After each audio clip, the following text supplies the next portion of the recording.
Hi, so second video I'm going to post today. This one is another video request from Wezzy94. So thanks, he has a couple of different requests in there. I took out one to speak to. It's interesting. This is a perspective from an INTJ male, or sorry, INTP male. And with regards to asking out an INTJ female. So with this, I'm going to go in and speak a little bit. First of all, I'll be doing stereotypes based personally on my own experience. We are all individuals, this will vary, so take it with a grain of salt regarding your own experience and how you would apply it. I'm going to just speak to some of the things we like and don't like. And so it will go into more of the background of what makes us tick, and then moving forward to tips on how you would approach asking an INTJ female out. So my experience is that as an INTJ, we do almost intuitively understand an INTP. So when I say that, there's that subliminal kind of gut understanding based maybe on visual cues and different types of discussions or lack of, and the comfort that comes along with being similar in some of those areas. So the things that we're gonna like, we are a huge fan, as we all know, of intelligence. So when I say intelligence, it is a broad term, but the idea that we have a sixth sense, and INTPs usually display their intelligence in the way they present themselves and the way they discuss different conversations and that type of thing. So that usually comes across pretty quickly for an INTJ. We love people who are funny. So, but not stupid funny. It has to be, sarcastic funny or an edge. So if that's something that you have as part of your personality profile, that is something that will come across very attractive. I mean, a lot of stand-up comedians, because they have that sarcasm, that's something that we really appreciate. So anyways, if that's part of yours, that's a good one to put forward. Candor, it's very big for us for saying what you mean. And, but it has to be in a sophisticated way for myself. And there has to be that, that speaks to, for myself, the level of confidence they have. There's a difference between arrogance and being confident and have that ability to speak with clarity and intelligence. So again, on the confidence piece, confidence is huge. You're going to need it if you're going to go and ask an INTJ out and expect to have a relationship after that. Again, we've spoken about this before, we can come across as quite intimidating, especially, it doesn't get better during your courtship, especially for the first while, and that could be the make or break time. So it is something that is a huge tool that if you are a confident person, that you'll bring that piece of yourself, and that will provide a lot of respect with regards to the INTJ and their perspective of you. So confidence. One thing that for myself, I love the idea of confidence through the use of self-effacement. So with that, I mean, it's nice to see someone who's confident and knows what they are and knows what they aren't, and able to be witty in bringing those or acknowledging those pieces of themselves that are, against society norms, or something that is ironic or different. So that is also just to expand on that is just owning who you are, good and bad, because all of us, especially INTJs, we know what we know and we know what we don't know, and we will own both of them. Or if you haven't learned that yet, you will eventually learn that. So owning who you are is huge because we'll be able to relate to you way quicker. We're not having to analyze you as much because we will already have a gut sense with the way that you're providing that information, whether or not it's factual. So being fake in self-effacement is actually a huge turnoff because we smell that so quickly. Forward thinking. So I'm going to say, just in general, we want to see people who are as driven and interested in pursuing things as we are.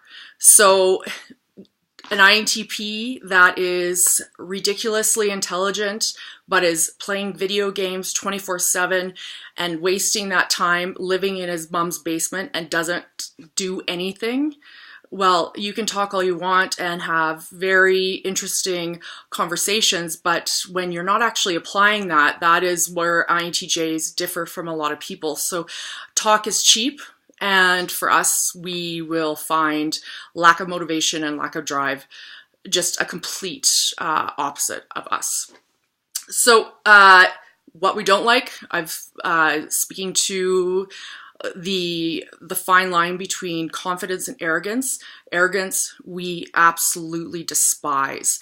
Anyone that is a bragger or, pompous, that is such a turnoff. We won't even entertain being with you because that's something we can't handle in our everyday life. First of all, because myself anyways, when we're already trying to navigate and making sense of the vulnerability we have with regards to emotions, us having to deal with that and then start a relationship with someone and they are coming to the table where they are acting grandiose and not being genuine, and we just will find that very off-putting. It just won't even come to the door.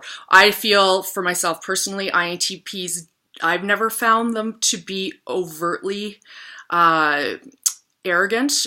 So you usually won't have to deal with that concern. Again, laziness, not good. We don't like that. Games and doublespeak, I would assume, again, INTPs won't be having this problem necessarily. The ones I've met are fairly literal when it comes to the way they are. They're not going to deal with double entendres and making you try and guess what they're thinking and playing that type of situation. Flatness. So you can be as intelligent as you want, but if you just come across with zero interesting anecdotes or if you don't bring things to the conversation to allow that chemistry to naturally come, because again, we are very much attracted to your brain. If that's not there, it's just going to be a deal breaker. It'll be done. And lack of depth. So again, we speak before about how we are more interested in one-on-one, what makes you tick. We are attracted to your brain, and so we want to know what's underneath it. Is there an edge? Is there something that we don't know? That doesn't mean that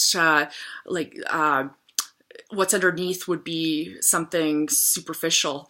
If the level is pretty flat, it's just not going to be something we want to pursue because there's nothing for our brain to work on.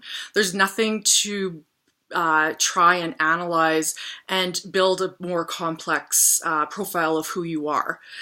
And then therefore will be just too opposite. So getting to the point of asking the girl out. So say you've decided that you meet the criteria of what I've proposed. So the big thing I would suggest is if you know that person's an INTJ, you've already started having these conversations, maybe one-on-one with, in whatever framework that you've found this person. So I would suggest for myself to continue within that environment of having discussions and work on, or if that rapport is there and it's natural and there, you could tell there could be some chemistry starting, take the bull by the horns and go straight to asking her to go for coffee. I'll say right now, I would suggest don't commit or make her commit to anything longer than a coffee.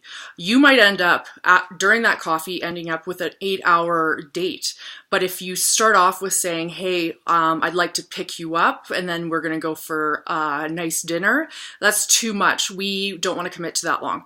So the big reason why is because if we're already interested and actually thinking we're going to say yes, we're already saying that what we're interested in exploring is worth more than our downtime. And that is beyond important to us. So we want to make sure that our time is valued and your time is valued. So we're going to go in, and the idea of having something where it is a quick coffee and go from there, that is fantastic. And if it doesn't go longer than that little bit of time, that doesn't mean that that is a bad thing. But the ability to get her there is the main point. I just got to look at my notes here quick. It's been a long time since I dated. Okay, so anyways, the thing that I wanted to mention just regarding asking the INTJ female out, you don't be nervous. I mean, if you already have the chemistry of, chatting with her, she's available, we're just like anyone else, but we are a little bit more analytical. So we're basically putting money in the parking meter once that you've asked us out, because then we're going to start analyzing and seeing if you are worth extending our time with. So if that INTJ female says no, that's not necessarily a bad thing, because we're pretty straightforward with yes or no.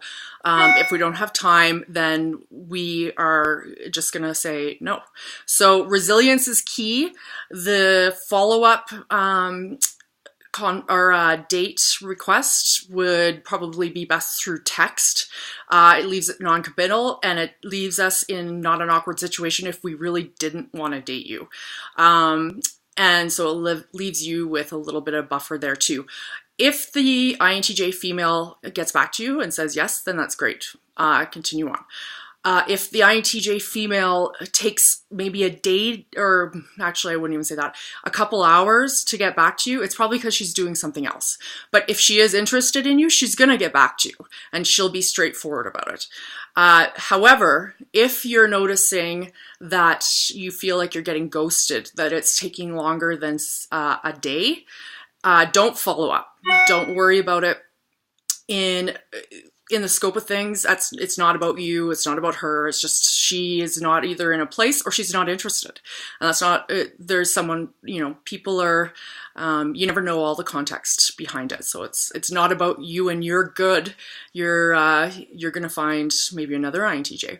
I don't mean to be Debbie Downer on that, because but it's nice to know that if we are taking longer than that amount of time, it's usually because we don't want to deal with like straight up conflict over something that is so benign to us at the beginning, because we don't know you. So it's no offense to anyone. Anyways, I hope that helped. Be interested to hear what other INTJ females have to say regarding that, because everyone has their own experience. We come from different angles on that. Anyways, as always, video requests, just put it at the beginning of the video request so I can quickly see it and jot it down to make sure that I capture it for future videos. Thanks so much, guys.